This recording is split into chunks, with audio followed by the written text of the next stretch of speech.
Merhaba, my dear readers in Çanakkale. My name is Vladimir Tumanov, and I'm sending you my greetings from faraway Canada. First of all, I would like to thank the Çanakkale Municipality Children's Culture House for bringing us together. As I speak, I'm going to try to imagine that you're all in front of me in the same room. So let's get started. And I will tell you a little bit about myself. I was born in Moscow, in Russia, right over here. Here I am at the age of 12, rollerblading. I went to vacation on the shore of the Black Sea, and I often looked across the horizon toward Turkey, and I tried to imagine what it would be like to go there. Well, now I have gone there, in a manner of speaking, through my books, and I'm so happy to share all that I have to tell you with you. When I was 12 years old, my family left Russia and we went to Italy, from here to here.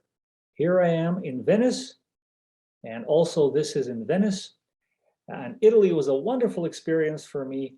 We discovered amazing architecture and art in Italy, and we enjoyed incredible Italian food, which I highly recommend to all of you.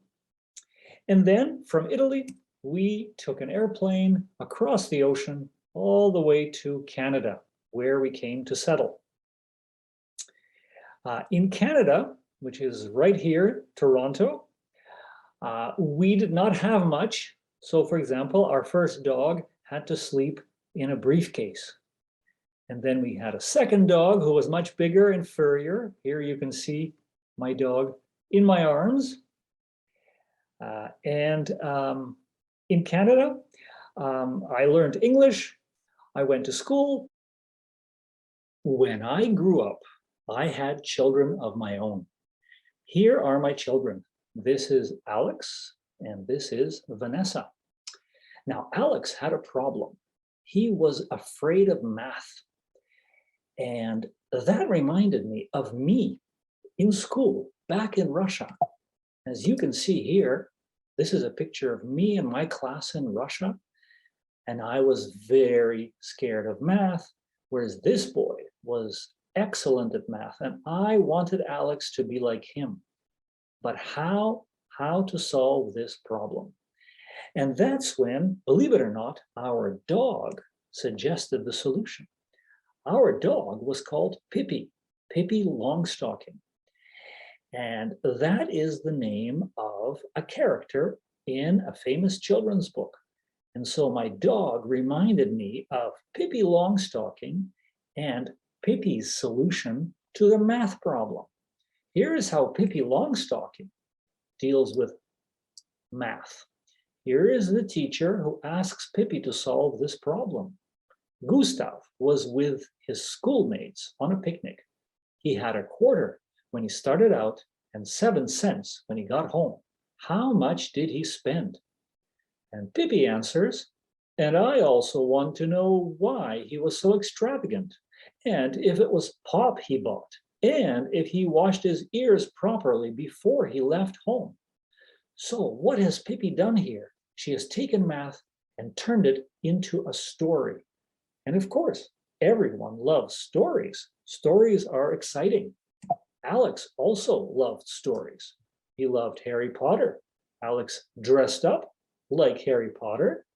And so I decided to turn math into a story. And that is how my first book was born. It was called Jaden's Rescue, and it was published in Canada in 2002. Jaden's Rescue was translated into Turkish, and it was called Kraliçeyi Kurtarmak.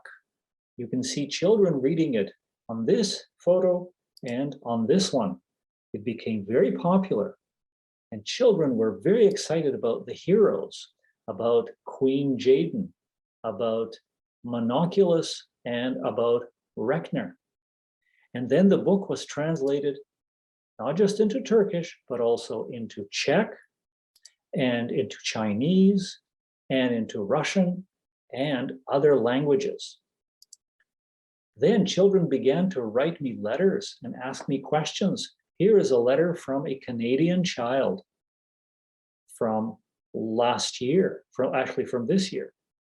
And here is a letter from a Turkish child.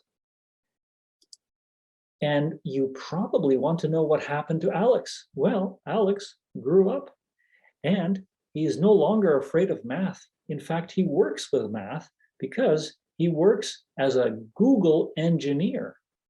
So that's a happy math story. Another story that I wrote has to do with geography. And it has to do with my grandfather. Now, here's a picture of my grandfather with baby Alex. My grandfather became very old. He turned 97. And as I watched my grandfather age, I kept thinking about old age and what it would be like to age. Now, when we're young, we don't think about things like this. But my grandfather helped me think about it. And another thing about my grandfather was that he loved geography and travel.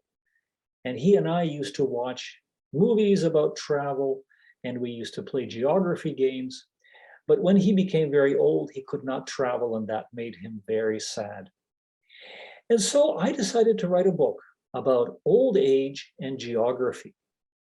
And that book became Haritada Kaybolmak. Now, in this book, two brothers eat something they shouldn't and start aging extremely quickly. And to save themselves from becoming two old men, they have to solve geography puzzles. And the question is, will they be able to outrun rapid old age and figure out all the puzzles? Because they age in 2 months. They become this old. This book has also been translated into different languages. For example, this is the Chinese translation. And here are children in Turkey reading Haritada Kaybolmak. And I have also received many messages from children about this book. And that made me think that maybe I should continue the adventures. And so I have now written part 2, which is called Suda Kaybolmak.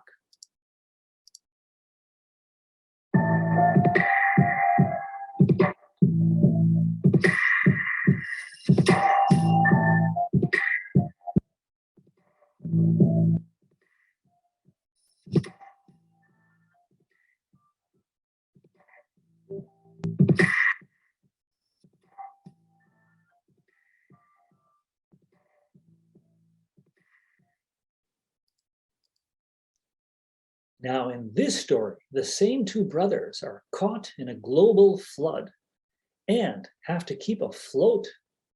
They also meet a third member of the group, and puzzle solving continues here too. The brothers and their friend travel in a yacht, in a barrel, in a gondola from an amusement park, and in a 16th century ship all the way to Iceland.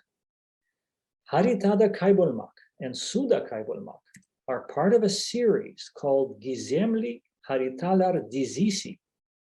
And part 3 is going to come out next year. It is called Brimstone 13, and it is about an asteroid that is threatening to destroy Earth. And this adventure will take the children all the way to Australia, where they have to save the world from the asteroid. So that's part 3 of this series. But I have written other books. For example, I have written a book called Asili Daim Kahine.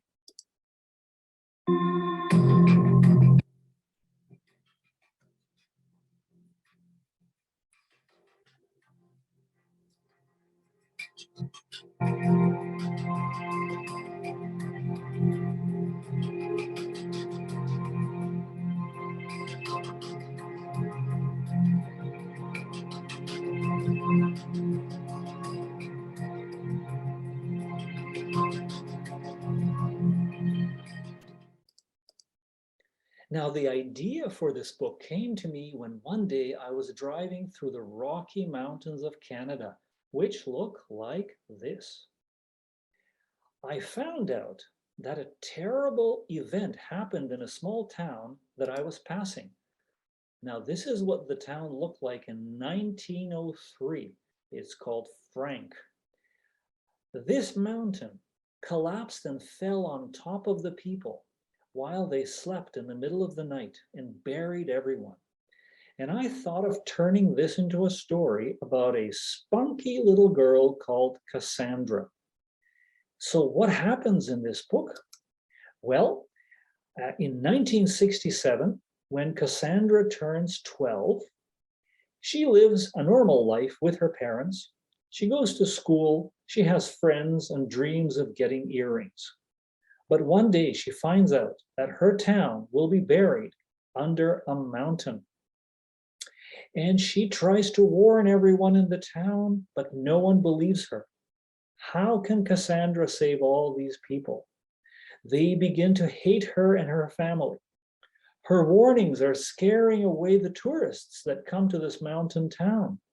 The townspeople want to keep making money, and Cassandra's warnings threaten the tourist industry.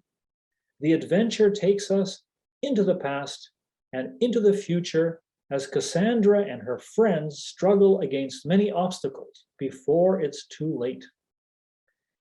Now, the last book of mine that I will tell you about is called Çocuk. It is about a boy called Greggy who dreams of adventure. And one day he wakes up and he finds himself turned into a bug. Here you see him on top of a toy airplane. But Greggy is very happy about this. He can fly, he can hide in tiny places, and he can even eavesdrop on people's conversations. And he uses this opportunity to bug everyone and to drive them crazy. He has amazing adventures with his two friends, and all three of them go to war against the corrupt city council where Greggy and his friends live. And this book has been published not just in Turkey, but also in the Czech Republic. Well, enough about my books. I will tell you what else I do. I work as a professor at a university in Canada. And this is the building where I teach. This university is called Western. I teach German and also courses on books from around the world. In my free time, I like to kayak on lakes and rivers that are all around the city where I live in Canada. I also like to ride my bicycle and to play chess. I would like to tell you about my daughter Vanessa, whom you remember from Kraliçe Kurtarmak. Well, the real Vanessa grew up and became a nurse. She worked as a nurse all throughout the pandemic. She is here with her favorite brother, Alex. And I would like to tell you about another important person in my life, and that is my wife, Larissa. Larissa teaches French, and she is also my first editor. She reads all my manuscripts when I finish them. And when Larissa has finished editing my manuscripts, I send them to my Turkish editor at Güneşi Kitaplığı. Her name is Müren Beykan, and she is wonderful. She is so good at shaping manuscripts into children's books. And many children all over Turkey owe her a debt of gratitude. And finally, I would like to thank all the wonderful people at Güneşi Kitaplığı who have accompanied me through my writing journey for almost 2 decades. Before I leave, I would like to show you something which you might find interesting, and that is the pencil, the magic pencil that Alex finds in Kraliçe Kurtarmak. You see, there is the pencil, and you notice how it appears and disappears, and it has numbers on it. Well, this pencil is very special. So thank you very much for listening to me, and I wish you all good health and happy reading.